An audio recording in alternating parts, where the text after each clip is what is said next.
Hello ma'am पुनमक ngasisu anau video jita mung mayam bu welcome tawjari aduga aihak kimingna Rajkumar Subanta aduga adom ning video channel asing mamingna Physics Manipur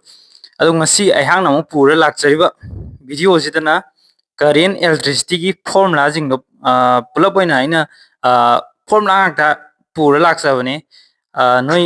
exam jo adugi bining naksala bani na noi chapter do full detail la pa du kaisu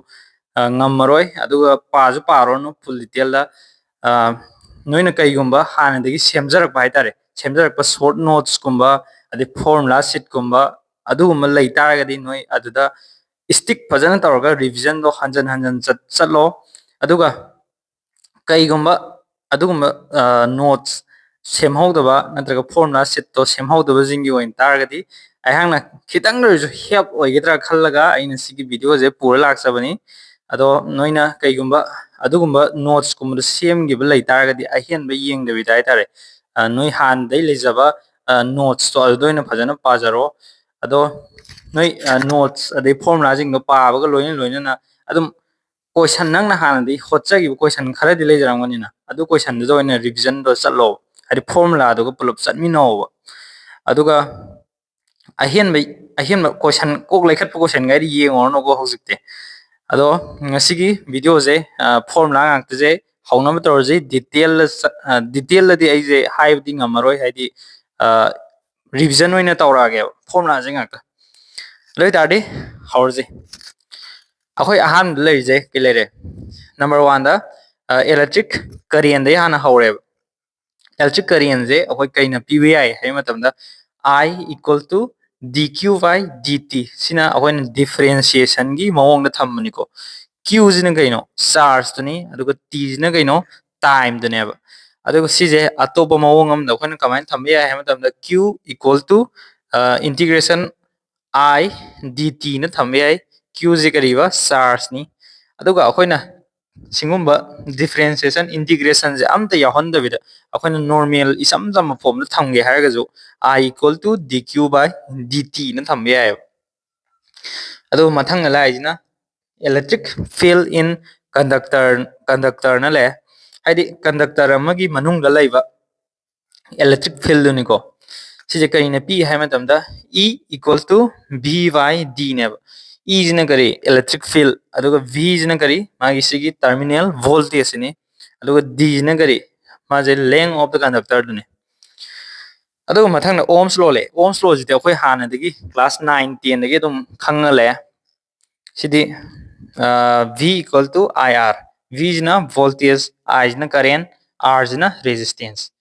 mathang da resistivity le resistivity je kaina p hai matam da resistivity equal to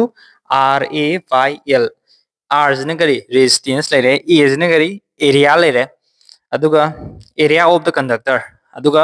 l jina kari length of the conductor dune aduga mathang da current density le density hai digin akoina per unit area duni ko density hai maji kaina p j na p re equal to I by a ne magi lai je aduga resistivity in terms of current density haidi resistivity do akoina current density gi form da phongdok pai dar resistivity equal to E by J na akoina phongdok pe ai aduga mathang da conductivity le conductivity jina kari conductivity je my formula je J by E na pbi J jina kari magi ngasai gi current density dune aduga mathang da mung lai jina kari drift velocity ne drift velocity gi formula ji kai kamaina pbi hai matam da vd equal to l by t na pbi l jina kari length of the conductor duni aduga time jina kari t jina kari time duni akoina dum khange velocity equal to distance by time na leido adu ni ko dum aduga relation between current density ga sigi drift velocity gi magi relation ama puthok ya ba koina j equal to ne vd सिजे अखोना कईगजु माने I by A Sidi current density की formula दनी को से I by A दो N जिना करी है बा माना number of electrons Tuni अदुगा E जिना करी मागी charge per unit electron है तरे यदि electron अमम दा per electron charge electron अमम न पूबा मागी charge तुने E है जिना अदु V दी दी और drift velocity ले जरे अदुगा मथंग acceleration of electrons in electric field अमदा electric field अमदा electron J लैबा मतमदा मंगोंदा फंगदबा acceleration दो कइना पी है मतमदा A equal to E capital E divided by M C E जिना करी E मसाज ना E small e जिना करी no है मतमदा मागी electron अमगी charge तनी अदु सी capital E जिना करी मागी electric field ने अदु M Jinnah mass of one electron ni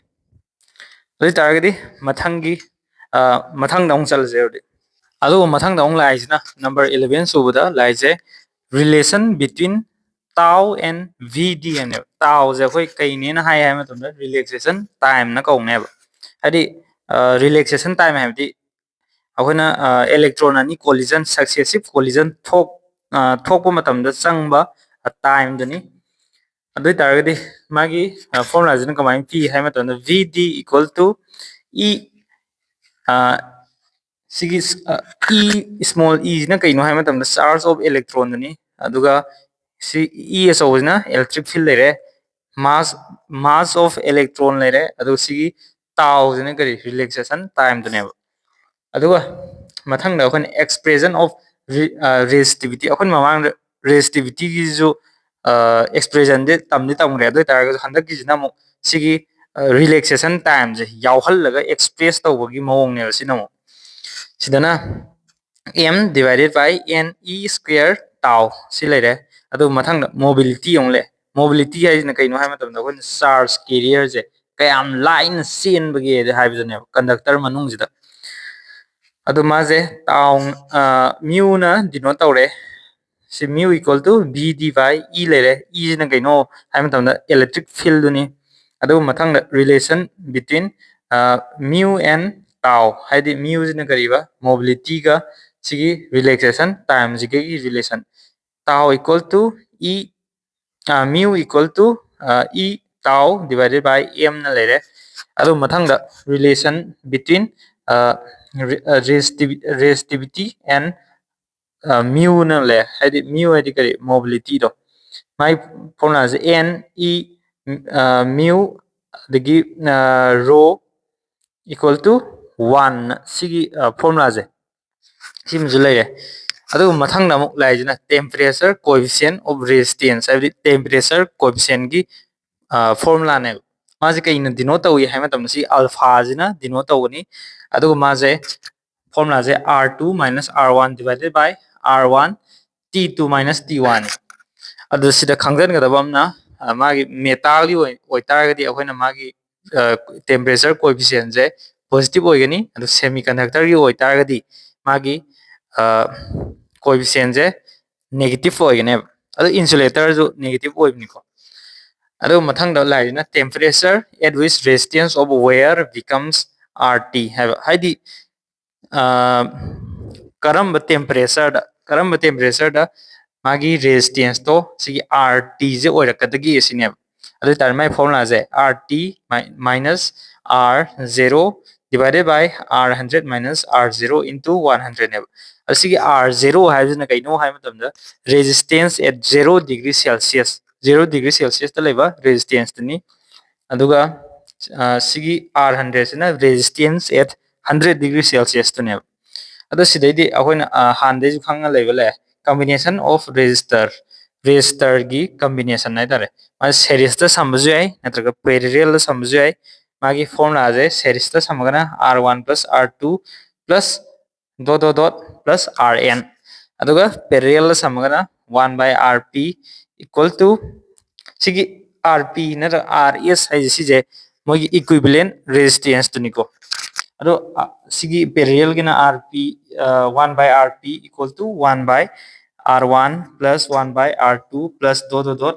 plus 1 by Rn sumai lere adu mathang da amuk yengse distribution of current amuk le hadi current distribution akoina circuit ama sumai lairame khan haiba matamda circuit se resistance ani je parallel la lairame adu taragadi kari kari formula sinagane do sigi matang ita ke dore akoina parallel la lairabnina ma velocity voltage ani je manare adu magi formula je IR I1 R1 equal to I2 R2 ga manare sidagi akoina sigi sumaina lairama diagram sidagi akoina I1 puthoke hai taragadi ne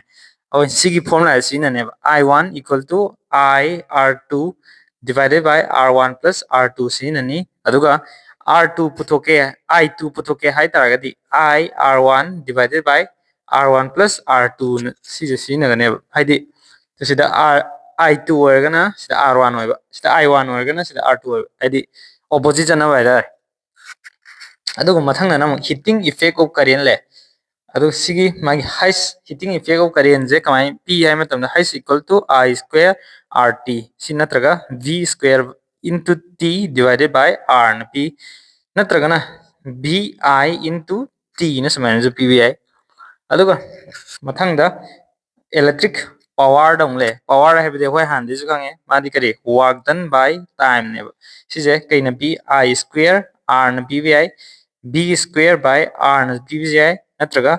V I na PVI ala sida sum aini sum noi ningjang na ba na itho thame 1 kilowatt hour ki magi value je joule gi form da joule kya ga manav ge hai taragadi 3.6 into 10 to the power 6 joule ga mane adu mathang namung lai sina kari total power consumed during the agona series connection parallel connection series ta connection tawkanda natra parallel connection tawkanda mai power to kya lakadagi sine power power in series connection je p by n na p ni aduga parallel na n p na p ne series connection tawba matamda ke doi power je decrease torgani aduga sigi parallel connection da power je increase torkane aduga mathang dong lai jina kaino hai matamda expression for internal resistance ne internal resistance ki matang da leiba formula jing khara ong yenga je sida leije akoina my circuit diagram da sumai pirame aduga sida B hai jina sigi terminal voltage tuni adi across the resistor gi across the leiba voltage to leire magi maje kamai p V equal to IR na pire aduga magi EMF sina kamai p ni hai matamda I R plus small r adu R hai jina kaino hai matamda magi pirame resistance to ne hari phonga yaw resistance to haidar aduga small r jina magi internal resistance ne hari load laga manung yawa resistance ne internal resistance hai jina si ani jidagi akoina kai phangwa yai V by E equal to R divided by R plus small r na si formula jo hoi yam toy toy si nam ni yam maroi formula ne si jo khangjan ma kana ni aduga si matang ta akoina khanghau da bamna current je karom kana maximum oigani hai matamda maje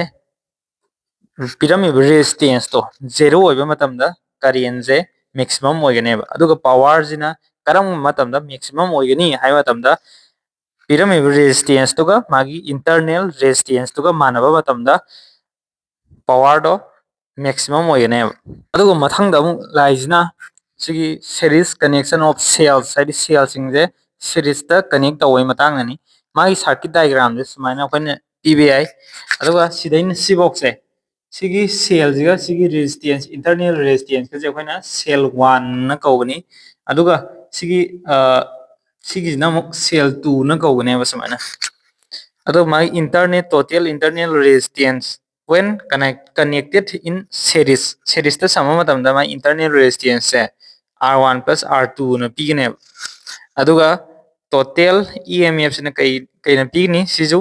E1 plus E2 na pigine si R1 R2 ji mogi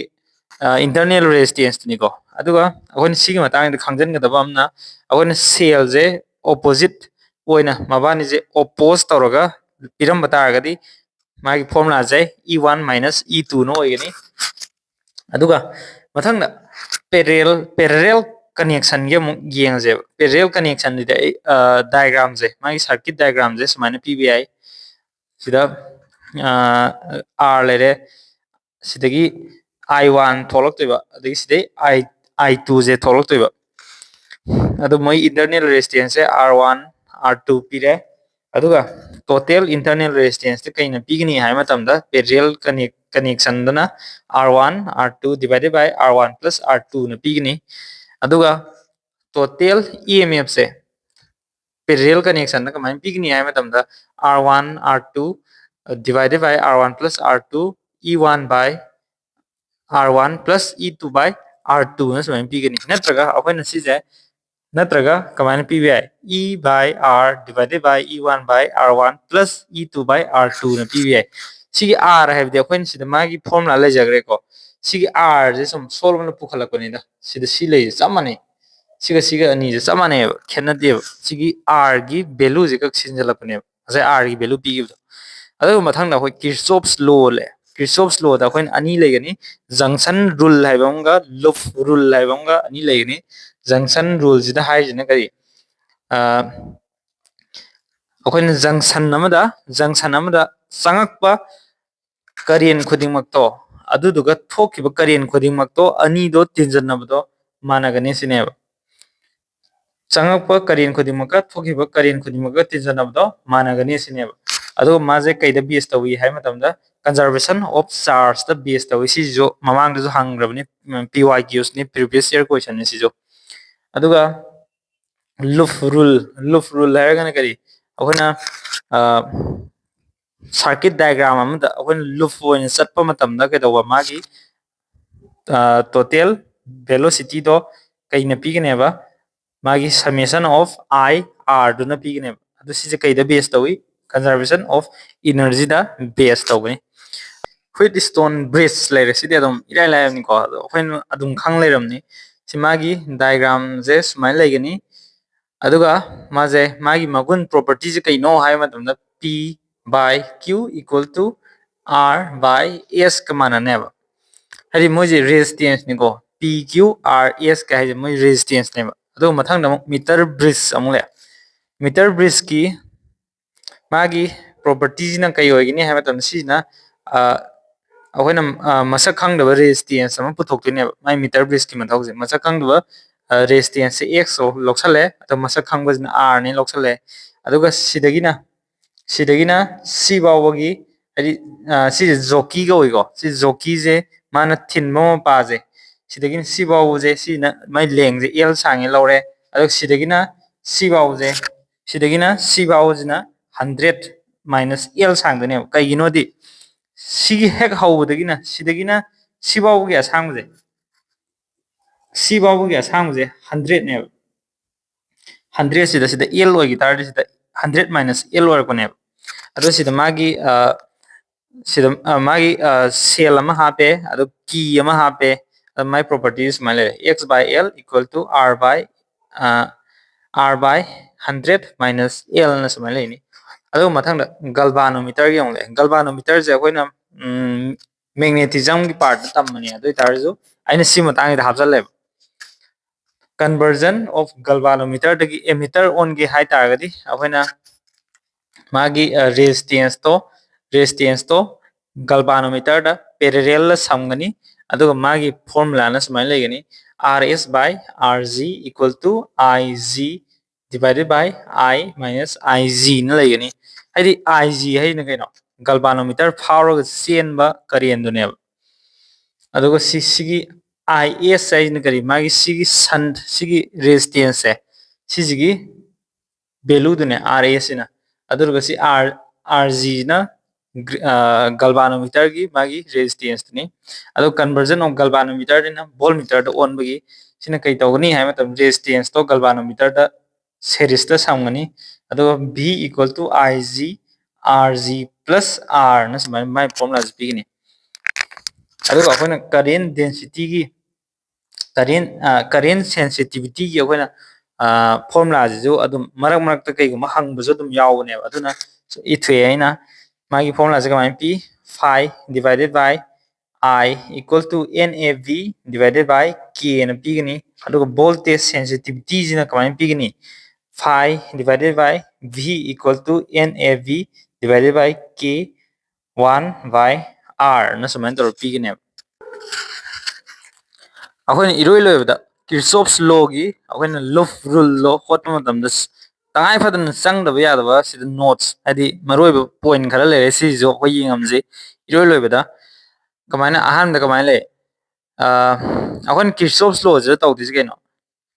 diagram हम लेरमे सुमाय circuit diagram हम लेरमे अदुदा अखोन मनुंग जे loop अमा सत्तने loop अमा सत्त मतमजिदा मागी voltage सिंग दु पुथोक्तिने लोइमा और अखोन loop से सत्प मतमजिदा कईगुम resistor थेंगनर कानन कमाइन तौगनी अदुगा अखोन cell थेंगनर कानन कमाइन तौगनी अदुगा capacitor थेंगनर कानन कमाइन तौगनी हाइबदुने अखोन कईगुम loop से सत्प मतमदा सिना सिदा सिदा मखादा ये जे सिना लूप अखोन लूप की डायरेक्शन दनिको अदुगा रेजिस्टर थेंगनरबा अदु मागी करेंट जे सिगी टाइप ता सेलमब अखोन करेंट जिगा अखोन चलिब लूप सिगा डायरेक्शन माना तारगदी मागी वेलोसिटी नते वोल्टेज तो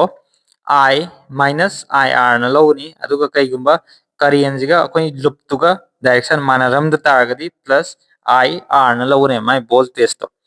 अदुगा मथंगदा सेल लेरम तारगदी सेल की मागी करेंट सोलोम न चेलमब अदुगा अखोय अखोय की लूप सि सोलोम न चलब हाइदी डायरेक्शन माना कांदा मानरम तारगदी अखोना मागी वोल्टेज तो माइनस हापगनी माइनस ई न लवनी अदुगा opposite direction orama अखोन लूप तुगा करेंट दो opposite direction orama plus E न लवनी अदुगा कैपेसिटर थेंगनरगना कैपेसिटर जिदा माजे माइनस तगी माइन अखोना लूप से लव मतमदा माइनस माइनस तैना प्लस पौचलब अदु तारगदी अखोना माई वोल्टेज तो Q by C na pigने अखोय वोल्टेज की वेलोसिटी खांगे को हांदे Q by C ने जे अखोय हांदे खांगे अदुगा लास्ट लास्ट माजे अखोय लूप से पॉजिटिव ते नेगेटिव फ्लो में चलब अखोय लूप से अदु तारदी वोल्टेज की वैल्यू दो अखोय माइनस Q by C हाइन ना अखोय पीगनी अदु तारगदी नसिगी पॉइंट दी वीडियो जे मता आस्ता लोइसलजी अदो नोइजो सिगी फॉर्मुला जिंगजे सुम लोइ सिमा बुसन बगा लोइन लोइना नंग हान दे होसरक पा क्वेश्चन अमनी दो येंगो अदु रिवाइज तौरो अदुगा हाइदी आइन सिगी पुरै जे सि क्वेश्चन जे सिगी क्वेश्चन याम हांगमने सि चैप्टर जे हाइदी क्वेश्चन अहुम मरी तुम लाक यामने जीमेंस तजु निट तजु तुम अदुना सिगी चैप्टर जे पुरै अदुगा सिगी ओइंदी मयाम मता जे लोइसलजी पैखादो फजा फजन थादो अदुम लाइबनी नोइ कैसुम खलुनो अदुगी दमक मथादि सारनो अदुम नंगना हानदे खंगि मयाम दम तम तम रिवाइज तौरगा हंजन हंजन एग्जाम दो फजन थादोमो ngasi ओइंदी मयाम काइनर्जी मथांगी वीडियो दा थेंगनर्जी ऑल द वेरी बेस्ट मयाम पुनमक बाय बाय।